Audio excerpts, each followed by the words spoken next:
Pierre Casalta nous a quittés, mais la radio demeure. Nous serions tentés de dire sa radio alors qu'il en avait quitté la direction depuis longtemps. Il était toujours là, il est toujours là.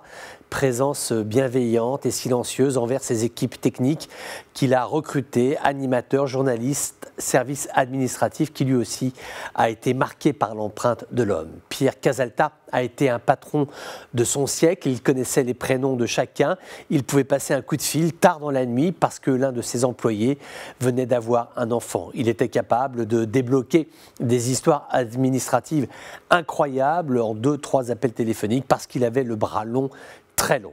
L'homme avait une dimension méridionale, méditerranéenne, il était chaleureux, amical, avec, il faut le dire, un caractère entier et exigeant. Quand il rentrait dans un bureau, il lui arrivait de laisser traîner son index sur une table pour s'assurer qu'il n'y avait pas de poussière. Quand il sortait d'une pièce, il éteignait toujours la lumière pour éviter le gâchis. Il avait le sens du détail, d'aucuns diront un sens très développé du détail. Parce que dans les studios, il ne fallait pas laisser traîner de câbles, il n'appréciait pas, ça le mettait en colère. Quand il décidait de reconstruire une antenne, les équipes travaillaient nuit et jour, il fallait que ça aille vite et que ce soit bien fait. D'ailleurs, il n'aimait pas solliciter les entreprises extérieures, il préférait les compétences internes à la radio. Tout maîtriser et parfois prendre des risques, parce que lorsque le monde de la radio a opéré sa mutation technologique, quand nous sommes passés des vieux disques en vinyle à l'univers feutré, du tout numérique, il a fallu s'adapter. Donc,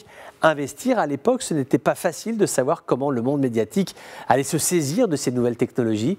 Pierre Casalta a non seulement investi des sommes considérables, il fallait le faire, il fallait avoir le courage de le faire, mais il a su réagir vite, quitte à prendre des décisions, parfois dans des couloirs, comme ça, à l'intuition, au flair. Donc la radio, c'est lui, la télévision aussi, c'est lui. Projet incroyable, à partir de quelques centaines de mètres carrés, sur un terrain dans la zone franche de Tanger, et puis à partir de là, élever un média télévisuel qui s'est imposé au fil du temps comme étant un interlocuteur à part entière du paysage médiatique du Maghreb, mais aussi de l'espace euro-méditerranéen où il s'est éteint. Pierre Casalta aimait le Maroc, on le voyait faire sa marche tôt le matin sur la route du Cap Spartel en écoutant la radio avec son Walkman et toujours la main sur son poste de téléphone au cas où il se passe quelque chose. Un grand monsieur.